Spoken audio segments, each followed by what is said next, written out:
જ્ઞાનીબેન સંસદ સભ્ય તરીકે હતા, એમની પણ પ્રતિષ્ઠાનો પ્રશ્ન હતો.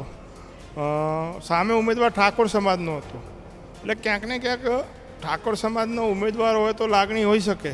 લોકો તો એવી વાત કરે છે કે શંકરભાઈ આપને મળવા પણ બોલાવે છે ઘણી વાર. આ વાત સાચી છે? ક્યારેય ઓફર આવી કે ભારતીય જનતા પાર્ટીમાં આવી જાઓ? કેમ કે અર્જુનભાઈ જેવા અર્જુનભાઈ ભાજપમાં છે હવે, તો ગુલાબસિંહનો ઓફર તો આવી હશે.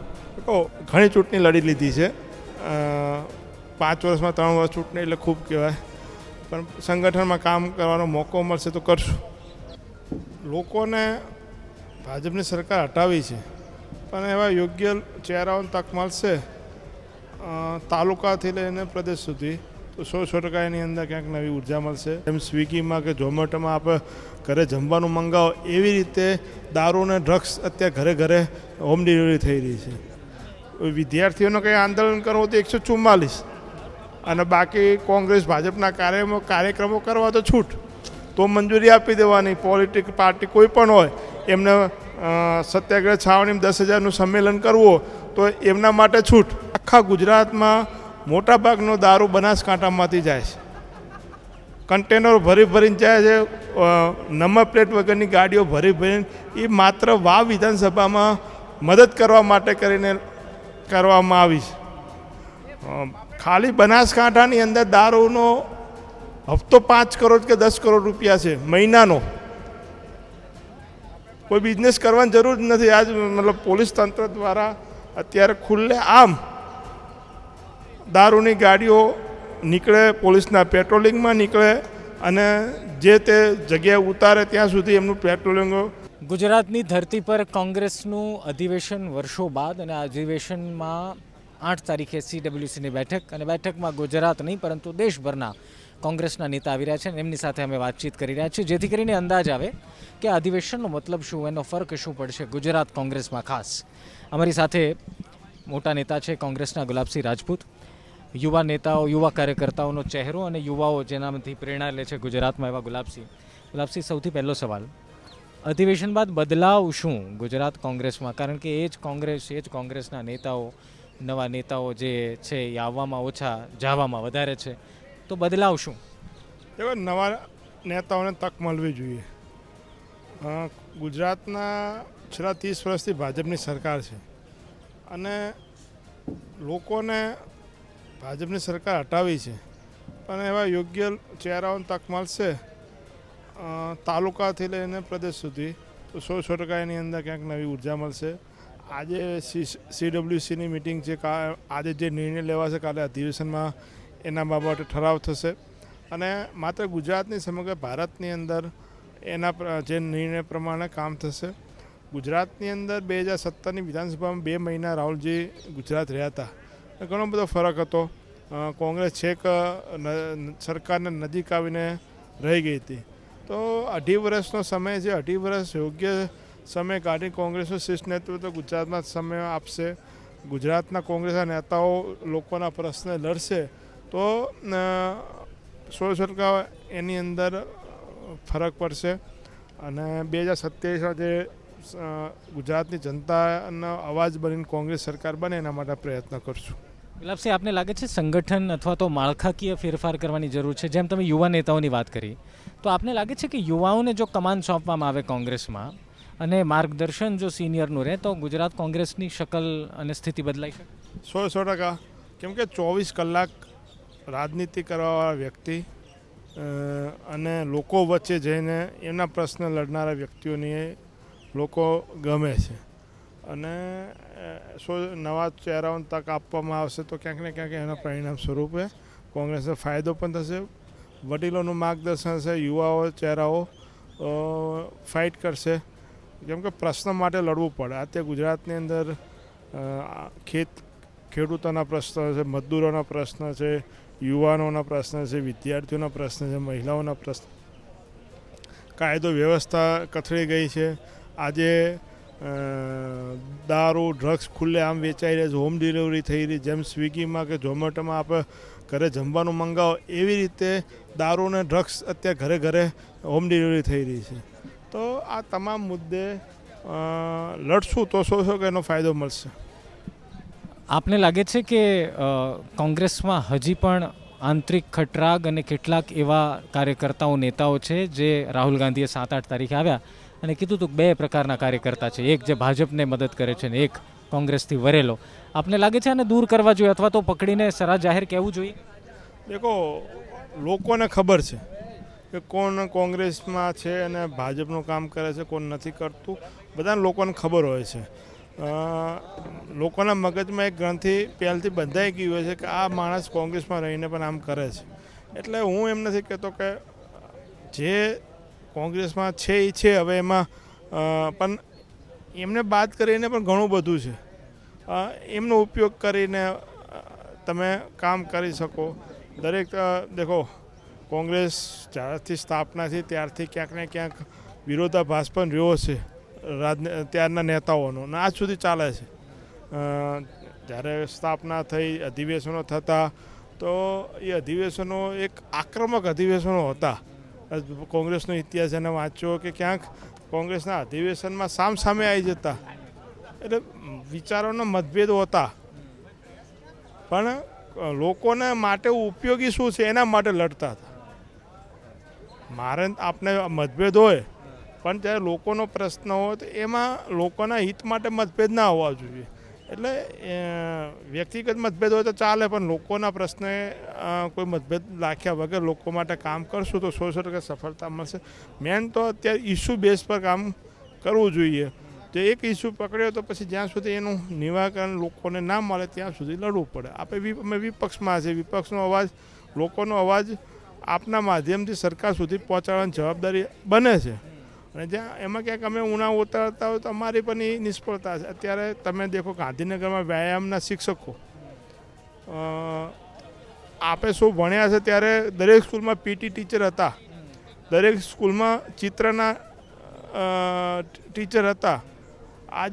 આજના છોકરાઓને શું વ્યાયામ શિક્ષક હતા, શું ચિત્રના શિક્ષક, ખ્યાલ જ નથી.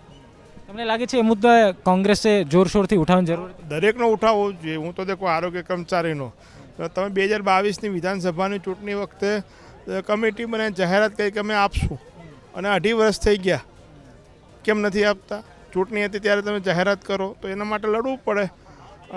આ વ્યાયામના શિક્ષકો હોય, બીજા જેટલા પણ બેરોજગાર યુવાનોના પ્રશ્ન છે એના માટે જ્યાં મોકો મળે ત્યાં કોંગ્રેસે ફ્રન્ટ પર આવીને લડવું પડે. આજે ગાંધીનગરમાં એમને બેસવાની મંજૂરી નથી આપતા. કેમ?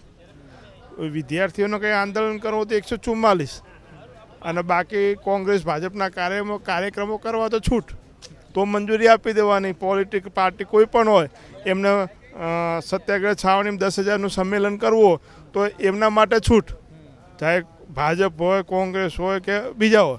પણ એ યુવાનોને એના હક માટે ત્યાં ધરણા કરવા છે તો 144. ગુલાબસિંહ, થોડા વાવ પર આવીએ.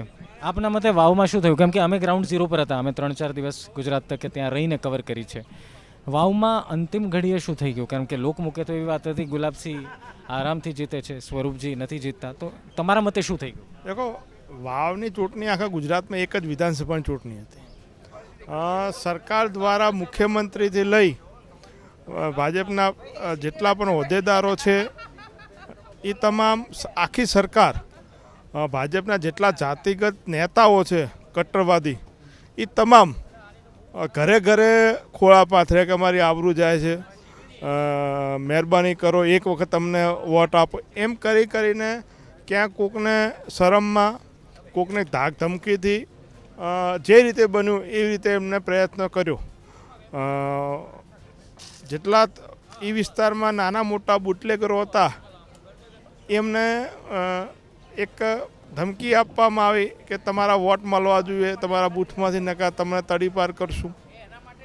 અને જો અમને અમારા કહેવાથી ભાજપને વોટ આપશો તો દારૂનો ધંધો ચાલુ કરાવી આપશું. તો અત્યારે ખુલ્લેઆમ બનાસકાંઠાની અંદર, આખા ગુજરાતમાં મોટાભાગનો દારૂ બનાસકાંઠામાંથી જાય છે. કન્ટેનરો ભરીને જાય છે, નંબર પ્લેટ વગરની ગાડીઓ ભરીને. એ માત્ર વાવ વિધાનસભામાં મદદ કરવા માટે કરીને કરવામાં આવી છે. ખાલી બનાસકાંઠાની અંદર દારૂનો હપ્તો 5 કરોડ કે 10 કરોડ રૂપિયા છે મહિનાનો. કોઈ બિઝનેસ કરવાની જરૂર જ નથી. આજ મતલબ પોલીસ તંત્ર દ્વારા અત્યારે ખુલ્લે આમ દારૂની ગાડીઓ નીકળે, પોલીસના પેટ્રોલિંગમાં નીકળે અને જે તે જગ્યાએ ઉતારે ત્યાં સુધી એમનું પેટ્રોલિંગ. કદાચ કોઈ ગાડી રોકાવી અને એમાંથી કોઈ રોકાવીને દારૂની અંદરથી પેટીઓ લઈ લીધી તો પોલીસ દારૂની પેટીઓ ગોતે અને ગાડીમાં પાછી મૂકે ને છેક જ્યાં સુધી પહોંચાડવાનું ત્યાં સુધી 100% કમિટમેન્ટ સાથે બુટલેગોને હપ્તાનું 100% કમિટમેન્ટ સાથે એક પણ બોટલનું નુકસાન નહીં થાય એનું કમિટમેન્ટ સાથે હોમ ડિલિવરી કરાવવાનું કામ બનાસકાંઠાની પોલીસ કરે છે. પણ સાંસદ તો તમારા છે, એમને કેમ ફરિયાદ ન કરી? સાંસદ પણ કહે છે. સાંસદનું નહીં ચાલતું? આ હું શું કીધું, નીચેથી લઈને ઉપર ગાંધીનગરના સમય સંકુલ સુધી હપ્તો પહોંચતો હોય, ખુદ અમારા બનાસકાંઠાના જે પોલીસ તંત્ર કહે છે અમે પૈસાના દમ પર અહીંયા બનાસકાંઠામાં પોસ્ટિંગ લીધું છે અને હજી પણ પૈસાના દમ પર સુરતમાં પોસ્ટિંગ લેવાના છીએ. 5 કરોડ રૂપિયા આપીને બનાસકાંઠામાં આવ્યા છીએ, 5 કરોડ રૂપિયા આપીને સુરત જવાનું છે. જો મેં 5 કરોડ 10 કરોડ મહિનાનો હપ્તો હોય એને શું નડે છે? કોણ સરકારમાં પણ હપ્તો પહોંચતો જશે. અમે જ્યારે એનાલિસિસ કર્યું હતું વાવનું ત્યારે એક અપેક્ષા એવી હતી કે ગેનીબેન ખુદ મહેનત કરી રહ્યા છે તો ભાભરમાંથી વધુ વોટ મળશે. ગેનીબેને ખુદ પ્રચાર પ્રસાર કર્યો તમારી સાથે, તમારાથી અલગ થઈને ઠાકોર સમાજને વિનંતી કરી. ભાભરથી કેમ આટલી ઓછા વોટ મળ્યા? એની પાછળ આપને શું ગણિત લાગે છે? દેખો, મને સમગ્ર વાવ વિધાનસભામાંથી તમામ સમાજના લોકોએ ખૂબ મદદ કરી છે. ગેનીબેન સંસદ સભ્ય તરીકે હતા, એમની પણ પ્રતિષ્ઠાનો પ્રશ્ન હતો. સામે ઉમેદવાર ઠાકોર સમાજનો હતો, એટલે ક્યાંક ને ક્યાંક ઠાકોર સમાજનો ઉમેદવાર હોય તો લાગણી હોઈ શકે, પણ ગેનીબેન અને એમના સમર્થકો દ્વારા મને સારામાં સારી રીતે મદદ થઈ અને વોટની અંદર પણ ખૂબ મદદ કરીને કે આજે હાલ અમારા બનાસકાંઠામાં એટલો ભયંકર જાતિવાદ છે કે કોઈ એક સમાજનો વોટ બીજા સમાજને લેવું ખૂબ કાઠું છે. તેમ છતાં હજારોની સંખ્યાની અંદર મને વોટ મળ્યા. ભાભરની અંદર પણ ધારો કે 100% ઠાકોરનું બૂથ છે, ત્યાં મને 30% વોટ મળ્યા, ક્યાંક 35% વોટ મળ્યા, તો એ ઠાકોરે જ આપ્યા છે ને મને. એવી ચર્ચાઓ થવા મળી કે ઠાકોર સમાજના વોટ આપને ઓછા મળ્યા એટલે ગેનીબેન અને ગુલાબસિંહ વચ્ચે નાનું મોટું મનદુખ ઊભું થઈ ગયું છે. હા, આ મીડિયાને કદાચ કરાવવું હોય તો હું કહી શકતો નથી. બાકી ચૂંટણીમાં પણ મને એમને મદદ કરી છે. એમની ચૂંટણી હતી તો અમે મદદ કરી છે અને આવનારી ચૂંટણી હશે ત્યારે પણ એકબીજાને મદદ કરશું. સાથે છીએ, એકબીજાને આગેવાન બનાવવા મદદ કરી છે અને ભવિષ્યમાં પણ જ્યારે કોંગ્રેસ પાર્ટીની અંદર બંને જ્યાં સુધી છીએ ત્યાં સુધી એકબીજાને મદદ કરતા રહીશું. ક્યાંક મારી કચાશ રહી ગઈ હશે ત્યારે ચૂંટણીનું પરિણામ નથી મળ્યું. બાકી લોકોનો પ્રેમ હતો, કાર્યકર્તાઓનો ખૂબ મહેનત કરી. 15 દિવસના સમયમાં ન તો પૈસો ન તો તંત્ર, વિધાનસભાના અધ્યક્ષ ખુદ બંધારણીય હોદ્દા ઉપર હોવા છતાં ખુલ્લેઆમ ભાજપનો પ્રચાર કર્યો, સભાઓ ભાજપની કરી. મુખ્યમંત્રી એક ઘરે જાય, સામેવાળો વ્યક્તિ મુખ્યમંત્રીને પાઘડી પહેરાવવાની પણ ના પાડી દીધી. મનાવા ગયા કે પાઘડી પહેરાવો, કે ના હું નહીં પહેરાવું. આવી તો દશા હતી. પણ ક્યાંક ને ક્યાંક ધારો કે કોઈ ડેરીમાં નોકરી કરતા હતા તો એ લોકોને દબાયા, તમારી બદલીઓ થઈ જશે. ક્યાંક ડેરીના મંત્રીઓ હતા કે અલગ અલગ જ્યાં પણ સરકારી નોકરિયાતો હતા તો એમને બદલીઓની ધમકીઓ આપી. જ્યાં જે દેખો આ ચૂંટણીમાં આખી સરકારે જે અને ઇલેક્શનની અંદર તો જેની સત્તા હોય બધો દુરુપયોગ કર્યો, પણ તેમ છતાં આટલું બધું તંત્ર, આખી સરકાર, આટલા જાતિવાદી નેતાઓ, આટલું બધું હોવા છતાં મૂળ 1200 1250 વોટનો ફરક રહે. એ આવનારા સમયમાં કોંગ્રેસ પાર્ટી જે પણ નિર્ણય લેશે એની અંદર જ્યાં પણ કચાશ રહી છે અમે દૂર કરશું. તમે શંકરભાઈ વિશે બોલો છો પણ લોકો તો એવી વાત કરે છે કે શંકરભાઈ આપને મળવા પણ બોલાવે છે ઘણી વાર. આ વાત સાચી છે? શંકરભાઈ વિધાનસભાના અધ્યક્ષ છે અને એ ધારાસભ્ય છે.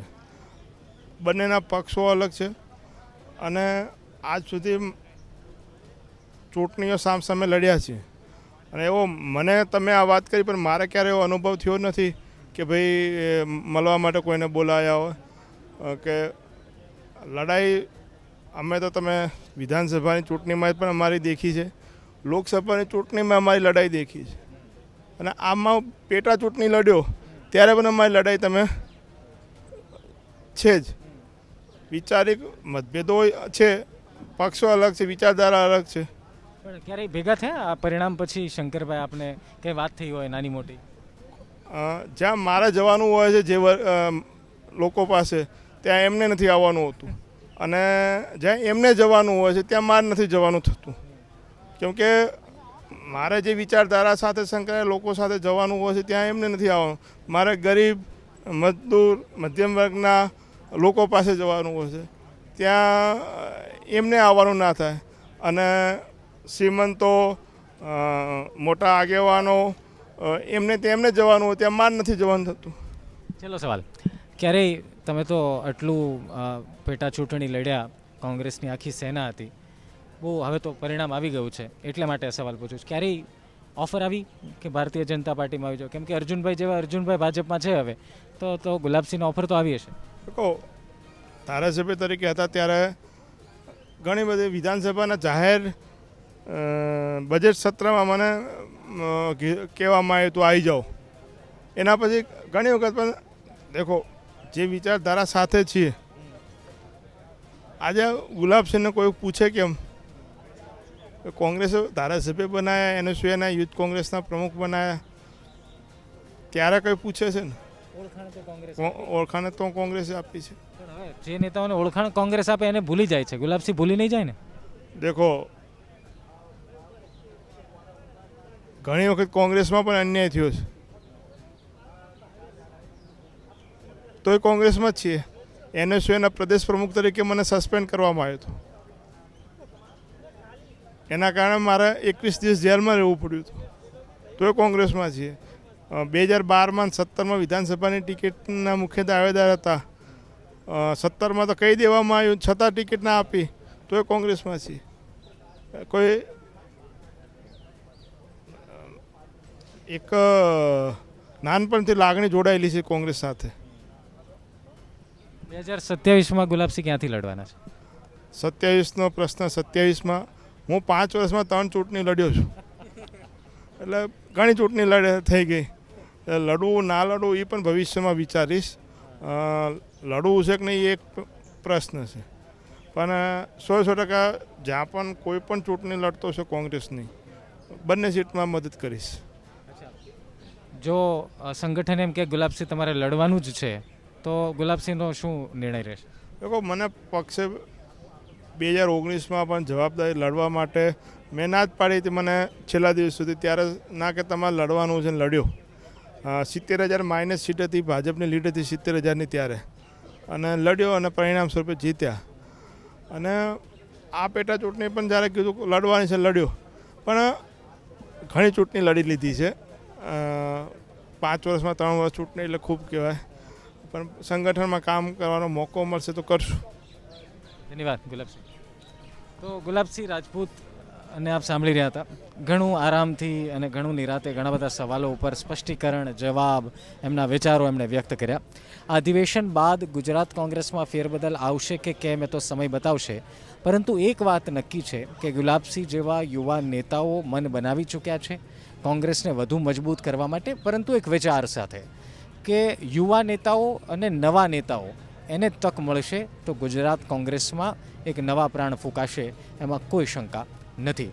ગુજરાત તક આપ જોતા રહો. આ અધિવેશનની પળે પળની જાણકારી, નેતાઓ સાથે અલગ અલગ વાતચીત આપને આ ગુજરાત તકના પ્લેટફોર્મ પર જોવા મળશે. નમસ્કાર.